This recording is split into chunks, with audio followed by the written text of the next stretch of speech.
ayat yang ke-9 Bapak Ibu ya. Matius 15 ayat 1 sampai ayat yang ke-9. Ya, ada di LCD, saudara bisa mengikuti di sana. Yang sepuh-sepuh bisa lihat tulisannya cukup besar di sana. Baca bergantian, saya akan baca ayat 1, Bapak Ibu ayat 2, dan seterusnya kita bergantian sampai ayat yang ke-9. Perikopnya adalah perintah Allah dan adat istiadat Yahudi. Kemudian datanglah beberapa orang Farisi dan ahli Taurat dari Yerusalem kepada Yesus dan berkata,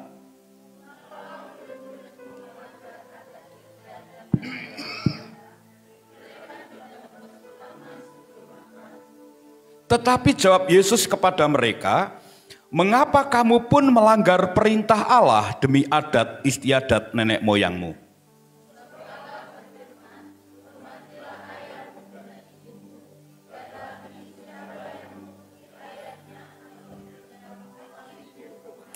Tetapi kamu berkata, barang siapa berkata kepada bapaknya atau kepada ibunya, apa yang ada padaku yang dapat digunakan untuk pemeliharaanmu, sudah digunakan untuk persembahan kepada Allah.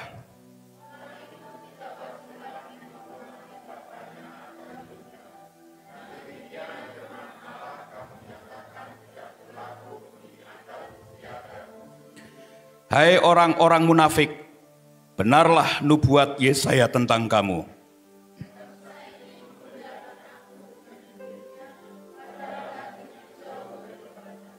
Percuma mereka beribadah kepadaku, sedangkan ajaran yang mereka ajarkan ialah perintah manusia. Nah, Bapak Ibu, kenapa saya sampaikan firman ini? Ya, ini menjadi pelajaran buat kita. Tujuannya supaya saudara bisa membedakan antara adat istiadat, budaya, dan firman Tuhan.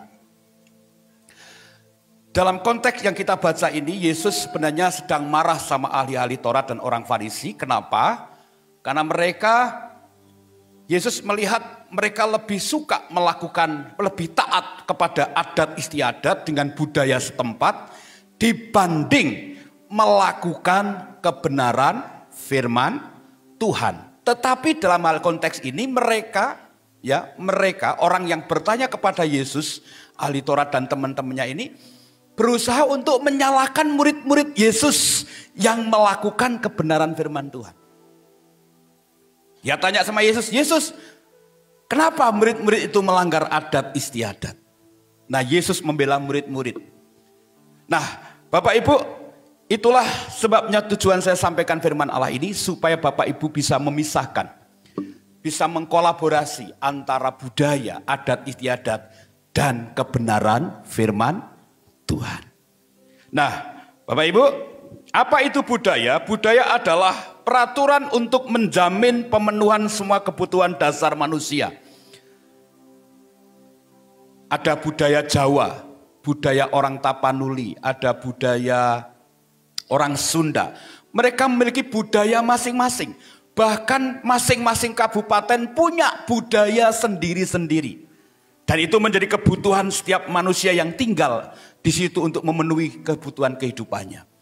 Ya, bahkan tidak lepas dari yang namanya adat istiadat. Nah, Yesus ingin kita anak-anaknya, kita juga melakukan adat, taat kepada adat, tapi kita juga harus taat kepada apa, saudara? Firman Tuhan. Nah, fakta tentang budaya bahwa manusia hidup itu tidak bisa lepas dari budaya, lingkungan, adat istiadat setempat. Saya ketika masuk Karangawen pertama kali bingung. Begitu lihat jemaat punya mantu, saya tuh lihat gitu loh. Orang mantu itu kan pesta, Bapak Ibu ya. Terus saya lihat tuh, loh, pestanya mana gitu. Pada waktu pertama saya sini kan itu piring terbang gitu ya, saya lihat ya. Dengan budaya saya di Temanggung kok beda gitu. Saya kaget. Sementara di Temanggung tuh meja itu penuh dengan makanan. Ternyata dari budayanya udah berbeda. Istilah di sini adalah nyumbang, istilah di Temanggung itu kondangan, Bapak Ibu. Terus saya lihat yang kondangan kok pada bawa, yang nyumbang pada bawa beras. Itu juga membuat saya kaget. Di Temanggung tidak ada. Ternyata itu budaya di sini. Nah, masing-masing kabupaten aja budayanya berbeda, Bapak Ibu. Nah, itulah budaya setempat. Tapi juga ada budaya-budaya adat istiadat yang sebenarnya itu melanggar firman Tuhan yang Yesus ajarkan. Kita harus hindari itu. Cuman kita lihat dari sisi Allah. Kalau kita baca konteks ayat ini, sebenarnya Allah itu netral dengan adat istiadat. Saya ulang lagi. Allah itu netral. Dia tidak memihak adat istiadat manapun. Walaupun Yesus lahir sebagai orang Yahudi. Tapi dia tidak memihak adat istiadat manapun. Dia netral. Kenapa? Karena Yesus hadir bagi semua bangsa. Yesus hadir lewat adat apapun. Bahkan kalau kita lihat perjalanan para rasul-rasul yang pertama, misionaris-misionaris gereja yang pertama, mereka masuk melalui adat istiadat dan budaya setempat. Kalau di tokoh Islam, Sunan Kalijogo masuk dengan adat budaya apa? Jawa, dengan wayang kulit. Kekristenan di Indonesia, di Sumatera Utara, itu melalui adat orang-orang Batak. Di Jawa, orang-orang Kristen masuk di Jawa ini juga melalui adat Jawa. Melalui kidung-kidung, melalui mucopat, diubah kata-katanya dengan lagu-lagu rohani. Sehingga firman itu mendarat dengan baik melalui budaya. Makanya saya katakan Allah netral dengan budaya, tetapi Allah juga memberi peringatan. Mari kita lihat yang pertama ya. Bagaimana cara kita hidup berbudaya dengan baik? Bagaimana caranya kita hidup berbudaya dengan baik? Yang pertama, jadikan firman itu lebih tinggi dari budaya. Saya ulang lagi. Jadikan firman itu lebih tinggi daripada budaya. Karena dalam ayat 1 sampai ayat 3 tadi, coba perhatikan, dibaca baik-baik. Ayat 1 sampai 3 berkata begini. Kemudian datanglah beberapa orang Farisi dan ahli Taurat dari Yerusalem kepada Yesus dan berkata, mengapa murid-muridmu melanggar? Ini kan orang-orang Farisi dan ahli Taurat bertanya kepada Yesus, menuduh murid-murid itu melanggar adat istiadat. Perhatikan, mengapa murid-muridmu melanggar adat istiadat nenek moyang kita? Mereka tidak membasuh tangan sebelum makan. Yesus ya, ayat 3. Tetapi Yesus menjawab kepada mereka, mengapa kamu pun melanggar perintah Allah demi adat istiadat nenek moyang? Jadi ahli Taurat, orang Farisi menuduh murid-murid melanggar adat istiadat. Tapi Yesus membela murid-murid dengan berkata apa? Kamu pun melanggar apa saudara? Firman Tuhan. Jadi Yesus ingin mengatakan begini. Jangan gara-gara adat, budaya, kita ini mengabaikan atau melanggar firman Tuhan. Tuhan ngomong apa? Kasihilah Tuhan Allahmu dengan segenap hatimu, jiwamu, dan akal budimu. Lalu firman Tuhan juga berkata apa? Jangan ada ilah lain, jangan ada Allah lain daripadaku di bumi ini.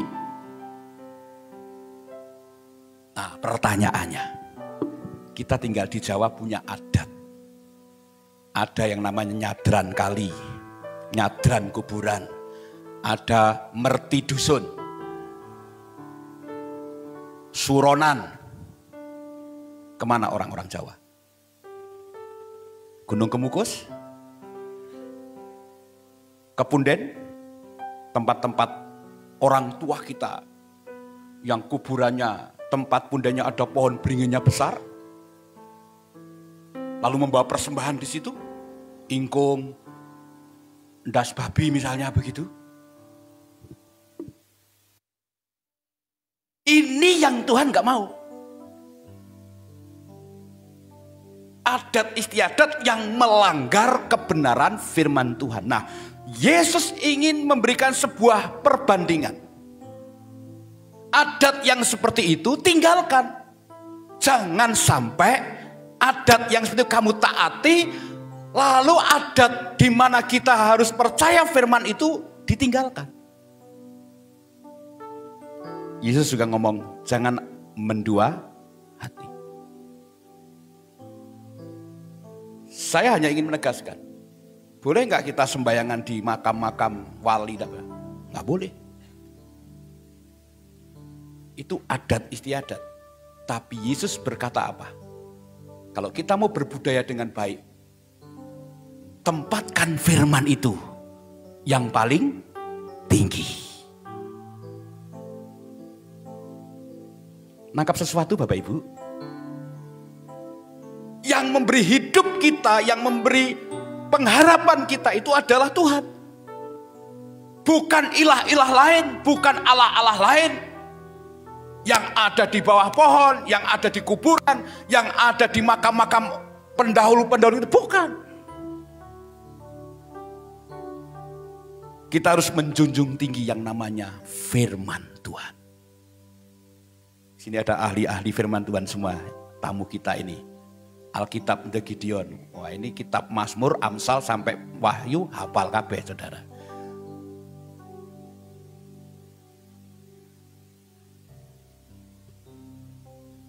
Jangan tegang, Saudara, ya. Nah, apa yang harus kita lakukan ketika kita harus menjunjung tinggi firman Tuhan di atas budaya? Karena Allah itu netral, maka kita bisa menginovasi. Tahu inovasi itu makanan apa, Saudara? Terasi campur kopi, begitu? Bukan. Menginovasi, mengkolaborasi, mempertahankan tradisi tetapi tidak melanggar firman.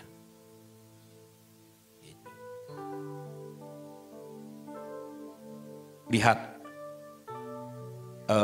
cerita tentang Naaman. Lihat cerita-cerita tentang tokoh-tokoh Alkitab, di mana ketika seorang pemimpinnya yang bukan orang percaya kepada Allah Yahweh, dia datang beribadah di kuil, maka orang yang percaya kepada Yahweh, dia lebih baik menunggu di luar. Jadi tidak menyinggung perasaan adat istiadat di situ. Itu. Bulan Suro, orang berbondong-bondong ke mata air, ke makam-makam, ke makom. Ya, kita pergilah ke satu tempat, Bukit Doa, Getsemani, Lembah Kemenangan, Bukit Doa Efrata. Berdoa di sana. Malam Suro orang pergi ke gunung-gunung, pergi ke tempat-tempat yang sakral. Kita pergi ke Bukit Doa Gua Maria. Haleluya. Tidak meninggalkan merayakan suronan, tapi kita juga tidak melanggar firman Tuhan. Diinovasi, ya. Contohnya, kita punya budaya yang namanya gendurenan. Boleh nggak Pak Timo orang Kristen datang gendurenan? Boleh. Boleh nggak Pak Timo pendeta mimpin genduren? Boleh. Itu budaya. Yang tidak boleh apanya? Ketika mereka berdoa, kita mengaminkan. Itu yang tidak boleh. Hadir boleh? Boleh. Mereka berdoa kepada Allahnya, kita ikut? Jangan. Hadir boleh? Boleh. Lalu Pak Pendeta, boleh hadir, boleh mimpin gendurenan? Boleh. Dulu kalau saya diminta mimpin gendurenan, buka toko, buka gudang, buka pabrik, di situ tetap ada ingkung, tetap ada buju. Buju itu tumpeng. Kalau orang Jawa itu di ujungnya dikasih lombok. Lomboknya satu begini. Lalu ada gedang rojo. Apakah pendeta bisa? Bisa. Nanti sebelum doa, pendeta mengkolaborasi antara budaya dan firman. Para sederek-sederek, lombok sing dhuwur kuwi diganti. Lombok ngene ditambahi ngene. Dadi lombok sing dhuwur kuwi bentuke salib. Yang ada di tumpeng paling atas ini menggambarkan apa? Salib. Kristus disalib di situ. Kristus menjadi pusat tujuan kita. Maka dari itu sebelum pabrik dibuka, yuk pusatkan pikiran kita kepada Kristus. Budaya jalan, genduren jalan, firman disampaikan. Gedang rojo, apa artinya? Bisa dijelaskan. Yesus itu raja di atas segala raja. Pisang raja ini adalah pisang yang terbaik. Allah kita adalah Allah yang terbaik. Maka dia akan memberikan pabrik kita dengan hasil yang terbaik. Dikolaborasi. Tidak meninggalkan budaya. Tapi kita mengkolaborasi sehingga firman ada di situ.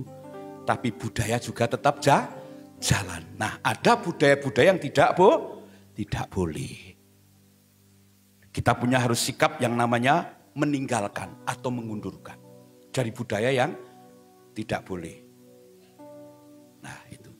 Nah tadi saya sudah singgung budaya-budaya mana yang perlu ditinggalkan dan diganti dengan budaya yang baru. Diinovasi, dikolaborasi. Jadi itu kebenarannya Bapak Ibu.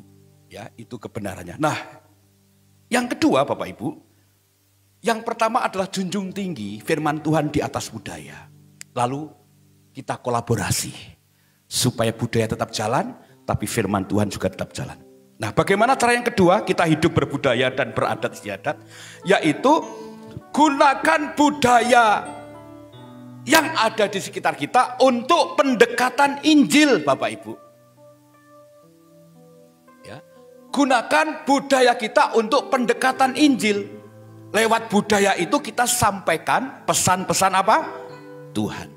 Saudara kalau lihat di Temanggung, waktu saya Natal di sana dihadiri Pak Wakil Bupati, saya khotbah kebetulan. Itu ada 4 gereja GKJ kumpul di situ. Yang hadir ada Pak Wakil Bupati. Saya khotbah pada waktu itu. Sebelum saya khotbah Bapak Ibu, mereka menyuguhkan sendera tari kuda lumping Bapak Ibu. Coba bayangin saudara. Mungkin saudara sepintas menghakimi dulu kan. Wah gak boleh kuda lumping mlebu gereja ning dhuwur mimbar. Oh ya begitu saudara. Ini saksinya istriku. Bener. Oh ya gitu. Rambutnya krebo gitu terus matanya menduli-menduli gitu saudara. Itu anak-anak sekolah minggu tampil itu saudara. Boleh tidak? Setelah itu turun, tak pikir sudah selesai saudara. Ada lagi. Penampilan dari remaja gedruk saleho begitu saudara, itu pakai rewo-rewo, pakai wah kayak Dayak begitu saudara. Wah gitu saudara. Iki mlebu gereja saudara di acara Natal. Nah yang saya salut adalah tariannya boleh saleho, tariannya boleh kuda lumping, tapi nyanyiannya itu nyanyian rohani. Budaya kuda lumpingnya jalan, tapi budaya kesurupannya tidak dipakai. Budaya gedruknya jalan, tapi budaya kesurupannya, dadinya tidak dibawa ke gereja. Jangan pada waktu itu seperti Pak Gatot Gembala saya dulu, pas di Boyolali, kita Natal di sana. Nah, ini yang tidak boleh gitu ya. Kita mau Natal tuh kok gak mulai gitu. Iki yo pemain musiknya komplit. Singernya wis komplit, iki kok ora mulai gitu saudara. Ternyata nunggu WL-nya. Nah jebolane WL-nya jek kesurupan saudara. Begitu mari, diraupi gitu mari, melayu ning gereja nganggo jas, langsung pimpin pujian, bengesane gurung dilangi. Dadi wong guyu kabeh saudara. Nah ini yang tidak boleh. Jadi budaya mana yang boleh, mananya yang diperbolehkan. Makanya dikatakan lewat budaya itu kita bisa menyampaikan pesan-pesan firman Tuhan, pesan Injil. Itu. Ketoprak, itu budaya.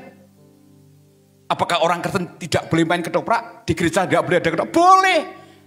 Tapi yang jelas ceritanya bukan kamandoko, bukan damar wulan, lakonnya bukan Aryo Penangsang gugur, tapi lakonnya bisa Yesus mati di kayu salib dibikin ketoprak. Ya Yesus lahir bisa dibikin ketoprak. Itulah budaya. Yesus kebenaran disampaikan di situ. Yang terakhir, bagaimana kita hidup berbudaya, yaitu lestarikan budaya yang tidak bertentangan dengan firman Tuhan. Ini sudah saya jelaskan tadi. Jadi dilestarikan budaya-budaya yang tidak bertentangan dengan firman Tuhan. Ya, seperti apa? Ya sudah tahu ya, tirakatan, apa semua yang tidak bertentangan. Ya budaya yang sudah ada saat ini yang tidak bertentangan dengan firman Tuhan itu dikembangkan. Tapi budaya yang melanggar firman Tuhan sedikit demi sedikit kita harus mengundurkan diri. Itu. Nangkap sesuatu Bapak Ibu? Ya, bukan saya melarang saudara pergi ke punden. Bisa ke punden, tapi berdoanya kepada siapa? Tuhan Yesus, bukan kepada arwah di situ. Bukan memohon berkat kepada arwah di situ. Bukan memohon berkat kepada mbah-mbah yang ada di tempat-tempat sakral itu. Kalau kita di situ pun karena budaya masyarakat yang harus ke situ, tetap doa kita kepada siapa? Tuhan Yesus Kristus. Depan rumah saya itu telaga. Sampingnya dibuat gereja. Sering ada orang bertapa di situ. Tapi di sampingnya gereja. Nah, apakah orang yang di gereja itu ikut bertapa dan doanya seperti yang bertapa? Tidak. Yang di gereja itu menyembah dan memuji Tuhan Yesus Kristus. Amin, saudara. Orang bertapa itu kan seperti orang berpuasa. Boleh nggak kita berpuasa di satu tempat yang sepi? Boleh. Tapi berpuasa disertai dengan doa kepada siapa? Tuhan Yesus. Tuhan Yesus memberkati. Mari kita berdoa. Tuhan Yesus, jadikan kami pelaku-pelaku budaya, tapi kami juga pelaku firman Tuhan. Biarlah firman Tuhan menjadi tempat yang paling utama. Kami junjung tinggi firman Allah di atas budaya yang ada. Karena kami percaya hidup kami ditentukan oleh Tuhan, bukan oleh budaya setempat. Kami bersyukur buat firman-Mu dalam nama Yesus. Haleluya. Amin. Nah, Bapak Ibu, ibadah firman Tuhan sudah selesai, tetapi kita akan mendengarkan pemaparan atau penjelasan dari tim Gideon. Jadi sebenarnya mereka berenam, tapi yang satu sedang ada di Surabaya, yang satu saudaranya meninggal. Kalau saudara tahu Alkitab seperti ini, yang sudah tahu angkat tangan aja ya. Pernah lihat Alkitab seperti ini? Boleh angkat tangan? Yang pernah lihat 1, 2, coba ya Pak Denny. Cuman sedikit yang lihat ya. Alkitab ini sering dibagi di sekolah-sekolah, di